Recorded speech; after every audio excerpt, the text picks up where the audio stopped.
हाँ मेरे महारथियों, 10th के विद्यार्थियों, कैसे हो? शानदार ना। एक नंबर होना भी चाहिए जिंदगी में, कुछ रखा नहीं है ज्यादा परेशान होकर के। आज मैं आपको बता दूं, आज एक ही क्लास में यानी वन शॉट वीडियो के अंदर 10th केमिस्ट्री का पहला चैप्टर पूरी तरह से फिनिश करने वाले हैं। समझ में आ गया ना? तो देखते रहिए। बड़े दिनों से डिमांड थी कि सर एक वन शॉट वीडियो बनाओ केमिस्ट्री की 10th का, सारे लेक्चर्स का आएगा, लेकिन पहला लेक्चर आ चुका है। बने रहो। मैं इस बात की गारंटी देता हूं कि इस पूरे लेक्चर को देखने के बाद आपको इस यूनिट के कॉन्सेप्ट के लिए कोई भी बुक्स या किसी भी और लेक्चर को देखने की या पढ़ने की जरूरत नहीं पड़ेगी। थोड़े से समय में पूरी यूनिट एकदम जीरो से लेकर टॉप तक फुल एनसीईआरटी के साथ खत्म करने वाले। क्लियर? तो चलिए शुरू करते हैं। केमिस्ट्री में इस चैप्टर का नाम है केमिकल रिएक्शन एंड इक्वेशन। क्या नाम बेटा? Chemical reaction and equation. अब पहला क्वेश्चन ये है कि केमिकल रिएक्शन क्या होती है। तो सीधी सीधी सी बात है, दुनिया में चेंज होते हैं, मतलब एक चीज है जो दूसरी चीज में बदलती है। अरे मौसम बदलता है, लोग बदलते हैं भाई, मौसम की कहाँ लगे, आदमी बदल जाते हैं, अकेला क्रिकेट ही नहीं बदलता, दुनिया में हर चीज बदलती है। तो बदलने के दो तरीके होते हैं, एक तो फिजिकल चेंज होता है, एक केमिकल चेंज होता है। फिजिकल चेंज मतलब उसकी फिजिकल स्टेट बदल जाए, सॉलिड है लिक्विड हो जाए, लिक्विड है सॉलिड हो जाए। और भी जो फिजिकली चेंज है, वेट कम हो जाए, ज्यादा हो जाए, डेंसिटी कम ज्यादा हो जाए। ऐसे ही केमिकली चेंज भी होता है। केमिकली चेंज में क्या होता है? कलर चेंज हो जाए, पीएच लेवल चेंज हो जाए, कंपाउंड जो था वो ना रहे, दूसरा बन जाए, टुकड़े हो जाए, चीजें ऐड हो जाए। जैसे पानी के टुकड़े कर दो तो हाइड्रोजन और ऑक्सीजन निकाल दो। दूध से दही सबसे सटीक एग्जांपल है केमिकल चेंज का। दूध है, दही बना दो। तो ये जो चेंज है ये कहलाते हैं केमिकल चेंज। और इस चेंज में, इसी चेंज को क्या कहते हैं? केमिकल रिएक्शन कहते हैं। कैसे समझेंगे? देखो, it is a process in which one और मोर सब्सटेंसेस आर, यानी एक या एक से अधिक चीजें फॉर्म एज न्यू सब्सटेंसेस, आपस में मिलती हैं और एक नई चीज बनाती हैं। ठीक? It can not be reversed, जिसे अपन वापस नहीं कर सकते physically method, by physically method, यानी उसको आप फिजिकली पहले जैसा नहीं बना सकते। एक और एग्जांपल मैंने आपको दिया, जैसे दूध से दही बन गया, तो दही से वापस दूध बना पाओगे क्या? नहीं बन सकता, मतलब केमिकल चेंज है। लोहे में जंग लगना, ठीक, रस्टिंग ऑफ आयरन, ये भी केमिकल चेंज का एग्जांपल है। क्यों? क्योंकि लोहे में अगर जंग लग गया तो क्या वापस लोहा बना पाओगे? नहीं बन सकता। ठीक? और क्या क्या चीजें हो सकती हैं केमिकल चेंज के ड्यूरिंग? तो देखिए, change in state, physical change हो सकता है, इसके अंदर भी सॉलिड है लिक्विड, लिक्विड से गैस, गैस से कुछ भी संभव है। Change in colour, colour change हो सकता है, ये भी मैं आपको बता चुका हूं। चेंज इन टेम्परेचर, कोई चीज ठंडी है तो गर्म हो सकती है, गर्म है तो थोड़ी ठंडी हो सकती है। इवोल्यूशन ऑफ गैस, यानी आपके पास जो प्रोडक्ट है, जो भी एक मैटर है, वो रिएक्शन के बाद जो प्रोडक्ट बनेगा तो साथ में कोई गैस भी छोड़ सकता है, यानी गैस उसमें से निकल सकती है। या कोई चीज प्रेसिपिटेट हो जाएगी, यानी चीजें नीचे बैठ जाएंगी। यानी या तो संभव ऐसा है इसमें से ऊपर भी जा सकता है, या फिर कोई चीज नीचे जा करके बैठ सकती है। ठीक? यानी इवोल्यूशन ऑफ गैस हो सकता है और प्रेसिपिटेशन ऑफ मैटर, यानी कोई भी चीज नीचे भी बैठ सकती है। क्लियर? चलिए, ये सबसे आखिरी में बताने वाली चीजें हैं। नेक्स्ट, अगला क्वेश्चन है कि chemical reaction happen in our daily life. अपनी जिंदगी में आपने कितनी केमिकल रिएक्शनों को होते हुए देखा है? हम बोलोगे सर हमारी जिंदगी में केमिकल रिएक्शन कहाँ हो रही है, लेबोरेटरी थोड़ी ना जिंदगी। अरे भाई, आपने आसपास जो चीजें देखी ना जिसमें बदलाव हो रहा है, वहां केमिकल चेंज होता है। कैसे? देखिए, डाइजेशन ऑफ फूड, कहीं देखने की जरूरत नहीं है, खुद को ही देखो। सुबह शाम दोपहर खाते हो ना, पच जाता है। जो खाते हैं क्या वैसा ही पेट में रहता? नहीं, वो चीज बदल जाती है, ऑक्सीडेशन हो जाता है उसका। ठीक? रेस्पिरेशन, श्वास ले रहे हैं ना हर सेकंड, तो ले क्या रहे हैं? ऑक्सीजन, छोड़ क्या रहे हैं? Carbon dioxide. यानी जो लिया जा रहा है उसको बदल के छोड़ रहे हैं, यानी यहां पर भी क्या हो रहा है? चेंज। रस्टिंग ऑफ आयरन, लोहे में जंग लगना, ये मैंने अभी बताया आपको, ये भी आपका केमिकल चेंज है। फॉर्मेशन ऑफ कर्ड, दही का जमना, दूध से दही, अकेली दिमाग की दही नहीं होती, दूध की भी दही होती है, समझ में आया ना। तो ये भी क्या है, chemical change. Burning of would, लकड़ी को जब जलाते हैं तो भी ये गैसेस में कन्वर्ट होती है, कार्बन कंटेंट में कन्वर्ट होती है।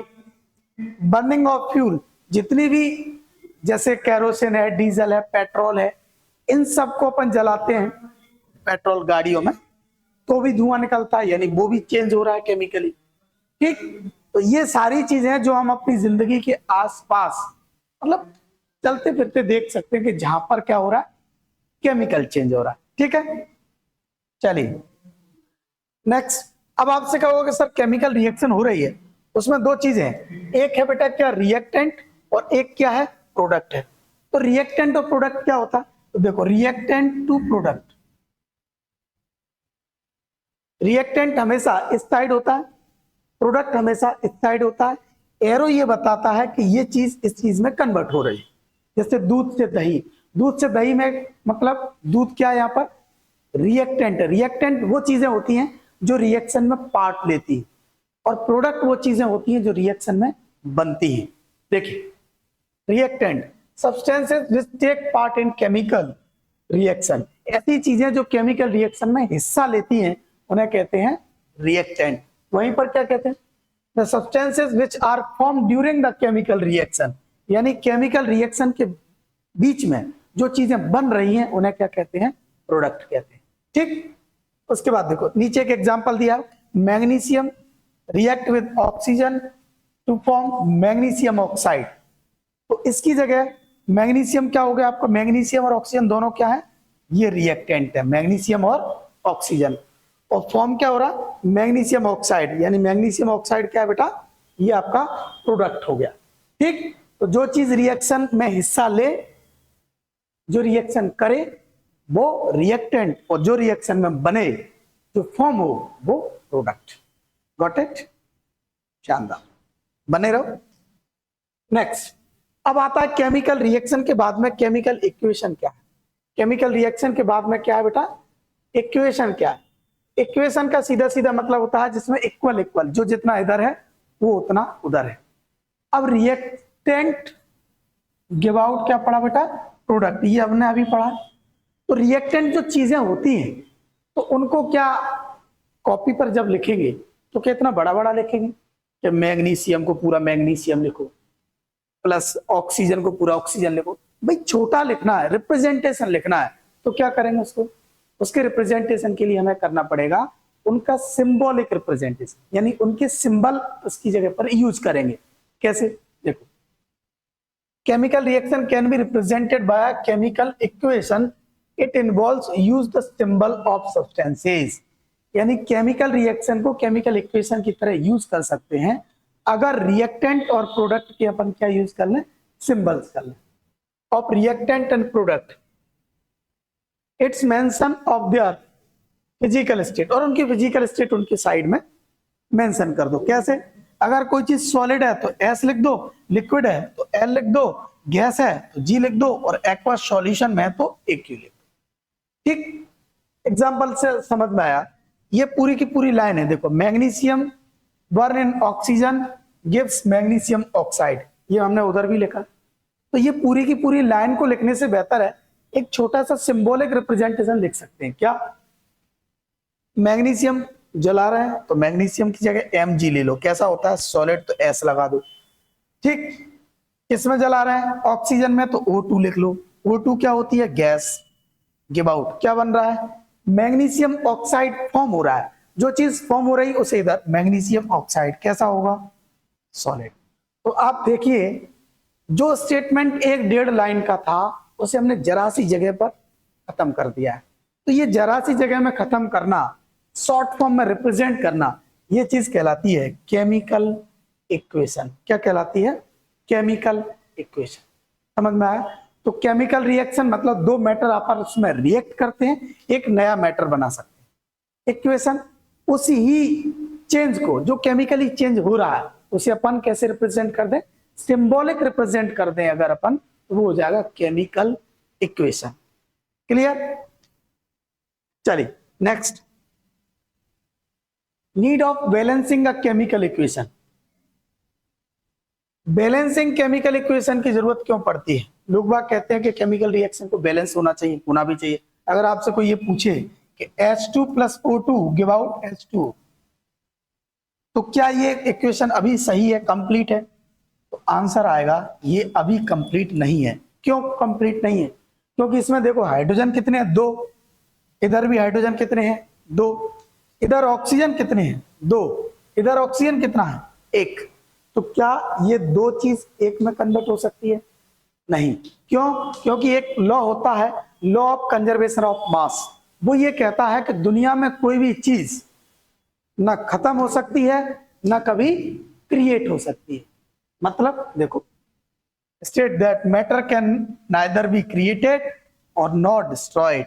ना तो क्रिएट कर सकते हैं ना खत्म कर सकते हैं। लेकिन इस रिएक्शन में क्या हो रहा है? इस रिएक्शन में ऐसा लग रहा है कि ऑक्सीजन खत्म हो रही है। क्यों?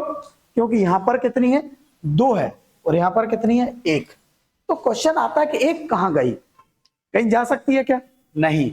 Law of conservation of mass कहता है कि जो चीजें जितनी रिएक्टेंट में होती हैं उतनी ही प्रोडक्ट में भी होंगी। इसीलिए केमिकल रिएक्शन को बैलेंस करना जरूरी होता है। तो इसका सही आंसर क्या आएगा? सही आंसर आएगा, इसको बैलेंस करना पड़ेगा। यहाँ 2, तो ऑक्सीजन ऑक्सीजन 2 हो जाएगा, 2 दूनी 4। अब ये सही है। क्यों सही है? क्योंकि देखो 2 to the 4 यानी 4 हाइड्रोजन इधर भी है, 2 to the 4 हाइड्रोजन इधर भी है, 2 2 2 सेम। अब ये रिएक्शन क्या है? बैलेंस है। तो बैलेंस रिएक्शन क्यों जरूरी है बेटा? एक बार और क्यों? क्योंकि law of conservation of mass ये कहता है कि दुनिया में कोई भी चीज ना क्रिएट की जा सकती है ना ही खत्म। तो हम ना तो क्रिएट कर लेंगे ना ही खत्म। यानी जितने एलिमेंट एटम रिएक्टेंट के होंगे उतने ही एलिमेंट और एटम्स मॉलिक्यूल अपन किसके लेंगे? प्रोडक्ट के भी लेंगे। ठीक, चलिए नेक्स्ट। एक रिएक्शन को बैलेंस करके दिखाते हैं हिट एंड ट्रायल मेथड से। और मैं आपको बता दूं, बैलेंस करने का एक अलग से टॉपिक वीडियो भी बनाएंगे, लेकिन इसमें शॉर्ट में समझते हैं कि रिएक्शन को बैलेंस करते कैसे। देखिए सीधा ये लिखा है। पहले आप हिट एंड ट्रायल मेथड के हिसाब से ये देखो कि Fe कितना है। Fe कितना है बेटा? 1। हाइड्रोजन कितना है बेटा? 2। ऑक्सीजन कितना है? 1। अब या प्रोडक्ट में चले जाओ, प्रोडक्ट में कितना है? Fe 2। ठीक, हाइड्रोजन कितना है? 2, और ऑक्सीजन कितना है? 3। तो पहले एक एक से शुरू करते। Fe कितना है? इधर 2 है और इधर कितना है? 1। तो किधर कौन सी साइड कम है? इस साइड कम है। तो क्या करेंगे? इस साइड के लिए इस 2 का इंटू यहां कर देंगे। तो आंसर क्या आ जाएगा? 2Fe। ठीक है, अब दोनों बराबर बराबर हो गए। दूसरे नंबर पे आता है ऑक्सीजन। ऑक्सीजन इधर कितना बेटा? 3। इधर कितना है? 1। तो इस 3 का इंटू कहां कर देंगे? इसमें करेंगे। जब 3 का इंटू इसमें किया जाएगा तो 3 का इंटू पीछे नहीं होता, हमेशा कहां होता है? मॉलिक्यूल के आगे। तो 3 का इंटू इसमें करने के लिए हमें कहां करना पड़ेगा बेटा? 3 का इंटू करना पड़ेगा यहां पर। ठीक, बराबर। तो 3 ये भी हो गया, 3 ये भी, 3 3। अब हाइड्रोजन कितना हो गया? 3 दूनी 6। ये 2 की जगह क्या हो गया बेटा? 6 हो गया हाइड्रोजन। इधर हाइड्रोजन कितना है बेटा? 2। तो अब 2 में कितने का इंटू किया जाएगा? तो आंसर आएगा यहां पर इंटू किया जाएगा 3 का। तो 3 यानी 3 दूनी 6 जी हो जाएगा। तो अल्टीमेटली रिएक्शन आपके सामने आ गई। 2Fe प्लस 3H2O, यहाँ Fe2O3 सेम सेम, यहाँ 3H2। ठीक, ये हो गई आपकी रिएक्शन बैलेंस। यही एक बैलेंस का तरीका है। एक और छोटा सा क्वेश्चन लिख लो जल्दी से। जैसे मैंने कहा कि N2 plus H2 give out NH3। क्या हो गया? NH3। अब N2 में N कितने बेटा? 2। हाइड्रोजन कितने? 2। N 1 और हाइड्रोजन 3। इस स्थिति में अपने को क्या करना पड़ेगा? सबसे पहले नाइट्रोजन कितना बेटा? इधर 2, इधर कितना है? 1। तो 2 का इंटू इधर, 2 का इंटू यहां करेंगे तो कहां हो जाएगा वो? यहां। तो आंसर कितना आ गया? ये। अब इसको सेम करेंगे तो वापस क्या हो जाएगा? N2 plus H2 give out 2NH3। ठीक, ये हो गया। अब वापस इनके नंबर लिख लो। वापस जब नंबर लिखेंगे तो क्या होगा, देखिए ये आ जाएगा 2, ये आ जाएगा 2, ये भी 2 और 3 दूनी 6, ये हो गया 6। तो जो बैलेंस है वो तो क्लियर हो ही गया। बैलेंस आपके सामने क्या हो गया बेटा, देखो नाइट्रोजन 2, नाइट्रोजन 2, ये तो दोनों हो गए सेम सेम, इसमें तो आपको कोई दिक्कत है नहीं। प्रॉब्लम कहाँ है, 3 दूनी 6, ये 6 हो गया है, ये 6 है, और इधर हाइड्रोजन कितना बेटा 2। तो क्या करेंगे, इसको बराबर करने के लिए इंटू 3, इसमें 3 का इंटू कर देंगे तो आंसर हो जाएगा ये। समझ गए। इस तरीके से रिएक्शनों को क्या करते हैं, बैलेंस करते हैं। मुझे लगता है कि हिट एंड ट्रायल मेथड आपको अच्छे से समझ में आ गया होगा, और अगर कोई प्रॉब्लम है तो इसका एक अलग से शानदार वीडियो बनाएंगे, वहां और अच्छे से समझ में आ जाएगा। ठीक, चलिए next, types of chemical reaction. ये टाइप्स ऑफ केमिकल रिएक्शन में देखो कुछ नाम लिखे हुए हैं, इनको हम एक एक करके पढ़ने वाले। पहला नाम है आपके सामने कॉम्बिनेशन। कॉम्बिनेशन मतलब दो चीजों को जोड़ना, A plus b give out AB। ठीक, ऐसा कॉम्बिनेशन का मतलब सीधा सीधा। डिकम्पोजिशन, डिकम्पोजिशन मतलब किसी चीज को तोड़ना, कोई कंपाउंड है AB, उसको तोड़ के अपन क्या लिख देंगे, A प्लस बी। डिस्प्लेसमेंट यानी कोई एक ऐसी, ये मैं सबको पढ़ाने वाला हूं एकदम एक एक रिएक्शन, तो ज्यादा लोड लेने की जरूरत नहीं है। फिर आएगी एक डबल डिस्प्लेसमेंट, प्रेसिपिटेशन क्या है और रेडॉक्स क्या है। इन सब को डिटेल में पढ़ने के लिए सबसे पहले शुरू कर रहे हैं अपन कॉम्बिनेशन रिएक्शन। ठीक, क्या है कॉम्बिनेशन के बारे में मैंने अभी आपको बताया कि कॉम्बिनेशन का मतलब होता है एड ऑन करना, दो चीजों को जोड़ना। कैसे जोड़ेंगे, A plus b give out AB। ठीक, नीचे एग्जांपल्स दिए, देखो ये अलग कंपाउंड है, ये अलग कंपाउंड है, और इन दोनों को जोड़ के ये एक सिंगल कंपाउंड बनाया है। यानी आप ऐसा समझिए, शक्कर, मावा और जो भी आप वगैरह सबको मिला के बर्फी बनाओ, तो बर्फी क्या हो गई, आपका कॉम्बिनेशन हो गया दो तीन चीजों का। ठीक है, ऐसे ही carbon plus oxygen give out CO2, ये भी दोनों का जोड़ के बनाया है। इधर भी H2 plus O2 give out H2O, ये भी कंबाइन करके बनाया हुआ। तो कॉम्बिनेशन रिएक्शन मतलब जिसमें दो या दो से अधिक चीजें भी हो सकती हैं, जिनको आपस में एड ऑन करके अपन क्या करते हैं, एक सिंगल कंपाउंड फॉर्म करते हैं। ठीक है, देखो these are the reaction in which two or more substances combine to form a single product। दो या दो से अधिक चीजें मिलकर के एक सिंगल प्रोडक्ट फॉर्म करती हैं, तो उस रिएक्शन को बोलते हैं कॉम्बिनेशन रिएक्शन। ठीक है, चलिए नेक्स्ट, एक आता है डिकम्पोजिशन। डिकम्पोजिशन का मतलब मैंने अभी आपको बताया क्या होता है बेटा, डिकम्पोज मतलब चीजों को ब्रेक करना, तोड़ना। ठीक, ब्रेक करना कैसे, A B give out A plus b, यानी कोई एक कंबाइंड है उसमें A प्लस बी। जैसे मठा है, मतलब दही है, तो दही में से घी अलग कर लो, मठा अलग कर लो। ये सेपरेशन करने का तरीका बताया मैंने आपको, एक ही चीज के दो टुकड़े, ऐसे A प्लस बी। अब इसमें से ये कितने तरीके से हो सकता है, गर्मी की वजह से हो सकता है, इलेक्ट्रिसिटी की वजह से हो सकता है, लाइट की वजह से हो सकता है। अगर डिकम्पोजिशन इनकी वजह से होता है, हीट की वजह से होता है, तो उसे बोलते हैं थर्मल डिकम्पोजिशन। इलेक्ट्रिसिटी की वजह से होता है तो उसे बोलते हैं इलेक्ट्रोलाइसिस, और लाइट यानी सनलाइट की वजह से होता है तो उसे बोलते हैं फोटोसिंथेसिस। ठीक है, या फोटोलाइसिस। ठीक, नेक्स्ट डिकम्पोजिशन बाय हीट। कुछ एग्जांपल्स कभी आ जाए तो हमने इनको भी मेंशन करके रखा है कि हीट की वजह से कहां कहां डिकम्पोजिशन होता है। तो एक रिएक्शन है FeSO4 यानी फेरस सल्फेट, हीट की वजह से ब्रेक हो जाता है। ठीक, फेरस के ऑक्साइड में, सल्फेट में, SO2 में और SO3 में। ठीक, ऐसे ही लेड का नाइट्रेट भी हीट की वजह से टूट जाता है, Pb के ऑक्साइड में, नाइट्रो में और ऑक्सीजन में। ठीक है, तो ये होगा थर्मल के एग्जाम्पल, जो कभी अगर पूछ लिए जाए कि एक थर्मल डिकम्पोजिशन का एग्जाम्पल बताओ, तो आप इसमें से कोई भी एक लिख सकते हैं। ठीक है, next decomposition bye electricity. Electricity में क्या होता है, जैसे ये एग्जाम्पल तो आपने अभी आने वाला है आगे, ये देखो ये पानी है, पानी के अंदर आप दो नोट डाल दीजिए इलेक्ट्रोड, ये तो घर पे भी अपन कर सकते हैं, घर पे कैसे होगा? पानी लो, पानी के अंदर 2 इलेक्ट्रोड, 2 पेंसिल आती है, पेंसिल, पेंसिल बना दो ऐसे, ये इसमें पानी ले लो, इसमें 2 निप करके पेंसिल, और इन पेंसिलों की लीड से यहां पर बैटरी जोड़ दो। तो आप देखोगे इस पानी के अंदर से ऑक्सीजन और हाइड्रोजन के बबल्स आपको उड़ते हुए नजर आएंगे। ये प्रैक्टिकल मैं एक दिन आपको करूंगा, डालूंगा, तो आप देखना, मजा आएगा। ठीक, तो होता क्या, पानी के अंदर जब अपन बैटरी से इलेक्ट्रिसिटी देते हैं तो किस में कन्वर्ट हो जाता है? ऑक्सीजन और हाइड्रोजन में कन्वर्ट हो जाता है। इसीलिए इसे बोलते हैं इलेक्ट्रोलाइसिस। क्या बोलते हैं? इलेक्ट्रोलाइसिस। ठीक है, नेक्स्ट नेक्स्ट है आपका डिकम्पोजिशन बाय लाइट।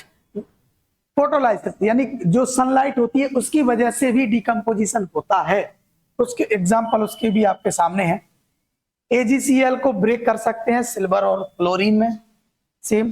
ठीक, कार्बन डाइऑक्साइड और पानी दोनों कंबाइंड होकर के ग्लूकोज का निर्माण करता है सनलाइट के फॉर्म में, उसे फोटोसिंथेसिस बोलते हैं।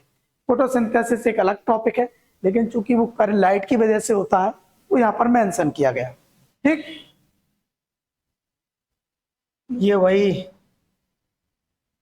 देखिए डिस्प्लेसमेंट। डिस्प्लेसमेंट में क्या होता है? डिस्प्लेसमेंट में ऐसा है जैसे मान लो कोई एक चीज ए है और ये BC है, तो जब ए अगर ज्यादा पावरफुल है, पावरफुल मतलब मोर रिएक्टिव है, तो वो बी को रिप्लेस कर देगा, तो क्या बनेगा? AC plus B. इसमें reactant in which more reactive element displace a less reactive element. ज्यादा रिएक्टिव एलिमेंट कम रिएक्टिव एलिमेंट को क्या कर देता है? डिस्प्लेस कर देता है, यानी हटा देता है। ठीक, जैसे यहां देखो FeCuSO4, तो FeCu से ज्यादा रिएक्टिव होने के कारण FeCu को हटा देगा, तो आंसर क्या बनेगा? FeSO4 plus Cu। ठीक, तो डिस्प्लेसमेंट में एक ज्यादा रिएक्टिव एलिमेंट कम रिएक्टिव एलिमेंट को अपनी जगह से हटा देता है। ठीक है, next double displacement. Double displacement में क्या होता है? डबल डिस्प्लेसमेंट में जैसे मान लो AB प्लस CD, अब इसका नेगेटिव यहां और इसका नेगेटिव यहां, तो क्या बनेगा? AD plus CB। ठीक, यानी इसमें एक्सचेंज होता है, तुम हमारा ले लो, हम तुम्हारा ले लेते हैं, ऐसे एक कंपाउंड का एक नेगेटिव दूसरे के पास और दूसरे कंपाउंड का एक नेगेटिव पहले के पास। एग्जांपल से समझिए, इसमें देखो SO4 है, यहाँ Cl2 है, तो Cl2 जाएगा यहाँ और SO4 आएगा यहाँ। ठीक, या अपोजिट भी कर सकते हैं, यहाँ का Ba आएगा यहाँ और यहाँ का Na जाएगा यहाँ, सेम सेम। तो देखो SO4 किसके साथ जाएगा? SO4 चला जाएगा Na उसके Ba के साथ, तो आंसर आएगा BaSO4। और Cl किसके साथ जाएगा? Na के साथ, यानी NaCl। ठीक, एक और एग्जांपल देखो, यहाँ एनोड, तो आप इसको चेंज करेंगे, देखो Pb यहाँ, K यहाँ, तो आंसर क्या आएगा? PbI2। Pb किसके पास चला जाएगा? आयोडीन के पास, और K किसके पास चला जाएगा? NO3 के पास, KNO3। ठीक है, तो डबल डिस्प्लेसमेंट में क्या होता है? म्यूचुअली एक्सचेंज होता है। म्यूचुअली एक्सचेंज का मतलब एक दूसरे से, तुम अपना दे दो हमें और आप हमारा ले लो। ठीक, तो ये यही करें, देखो Pb इसके पास और ये इसके पास, म्यूचुअली जब एक्सचेंज होता है तो उसे कहते हैं डबल डिस्प्लेसमेंट रिएक्शन। ठीक है, next redox reaction. Redox reaction का मैंने एक अलग से वीडियो बनाया है जिसमें पूरी डिटेल में रेडॉक्स को पढ़ाया है, लेकिन यहां भी अपन थोड़ा बहुत पढ़ लेते हैं